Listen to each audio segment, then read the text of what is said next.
வணக்கம் நண்பா. ஹீரோ மோட்டோகார்ப்லேருந்து நல்ல அதிரடியான ஒரு பைக் வந்து லான்ச் பண்ணியிருக்காங்க.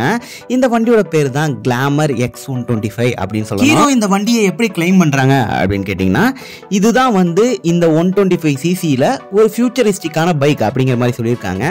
எதனால் அவங்க இப்படி சொல்கிறாங்க அப்படின்னு சொல்கிறதுக்கும் சில காரணங்கள் இருக்குது. அந்த காரணம்லாம் என்ன அப்படின்னு கேட்டிங்கன்னா, ஃபர்ஸ்ட் இன் செக்மெண்ட்டாக பார்த்தீங்க அப்படின்னா இந்த வண்டியில் க்ரூஸ் கண்ட்ரோல் கொடுத்துருக்காங்க. அதே மாதிரி ரைடிங் மோட்ஸ் வந்து 3 ரைடிங் மோட்ஸ் கொடுத்துருக்காங்க.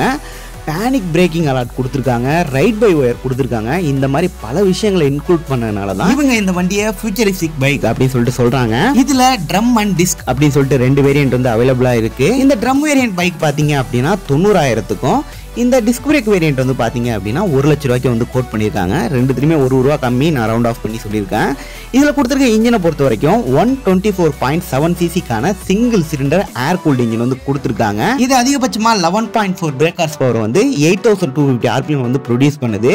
இந்த வண்டியில் முக்கியமான விஷயம் என்ன அப்படின்னு கேட்டிங்கன்னா, இந்த இன்ஜினில் பேலன்சர் ஷாஃப்ட் வந்து கொடுத்துருக்கிறதாகவும் அதே மாதிரி கேம் செயினும் வந்து நல்லா ஸ்மூத்தாக இருக்கும் அப்படிங்கிற மாதிரி ஹீரோலேருந்து கிளைம் பண்ணுறாங்க. மைலேஜும் நல்லா சூப்பராகவே கொடுக்கும் அப்படிங்கிற மாதிரி சொல்லியிருக்காங்க.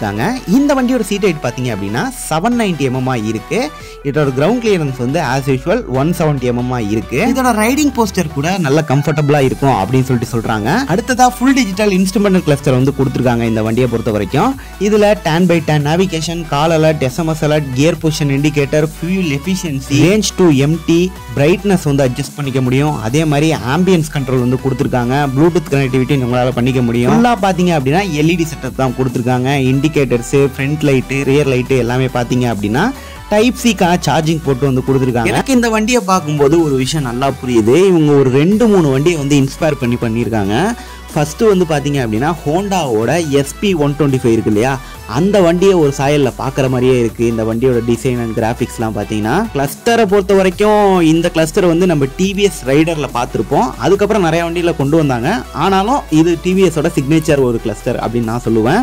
வேற ஃப்ரண்ட் போஸ்டரை பொறுத்த வரைக்கும் பார்த்தீங்கன்னா ஹோண்டாவில் எக்ஸ்பிளேட் அப்படின்னு சொல்லிட்டு ஒரு வண்டி இருந்தது இல்லையா, அந்த பார்க்குற மாதிரியே இருக்குது எனக்கு ஒரு பக்கம். இந்த வண்டியோட கலரை பொறுத்த வரைக்கும் பார்த்தீங்க அப்படின்னா மேட் மேக்னெட்டிக் சில்வர் அப்படிங்கிற கலரு, அடுத்தது கேண்டி பிளேசிங் ரெட் அப்படிங்கிற கலரும், மெட்டாலிக் நெக்ஸஸ் ப்ளூ அப்படிங்கிற கலரும், அடுத்ததா பிளாக் டீல் ப்ளூ அப்படிங்கிற கலரும், அடுத்தது பிளாக் பேர்ல் ரெட் அப்படிங்கிற கலரும் வந்து கொடுத்துருக்காங்க. நம்ம ஏற்கனவே சொல்லியிருந்த மாதிரி இதில் drum break and disc brake அப்படின்னு சொல்லிட்டு 2 வேரியன்ட் அவைலபிளாக இருக்குது. அதுக்கேற்ற மாதிரி வந்து ப்ரைஸ் டிஃப்ரென்ஸ் ஆகுது. இவ்வளோதான் பார்த்தீங்க அப்படின்னா இந்த வீடியோ பிடிச்சா மறக்காம லைக் பண்ணுங்கள். இது மாதிரி அடுத்த வீடியோவில் பார்க்கலாம். See you later.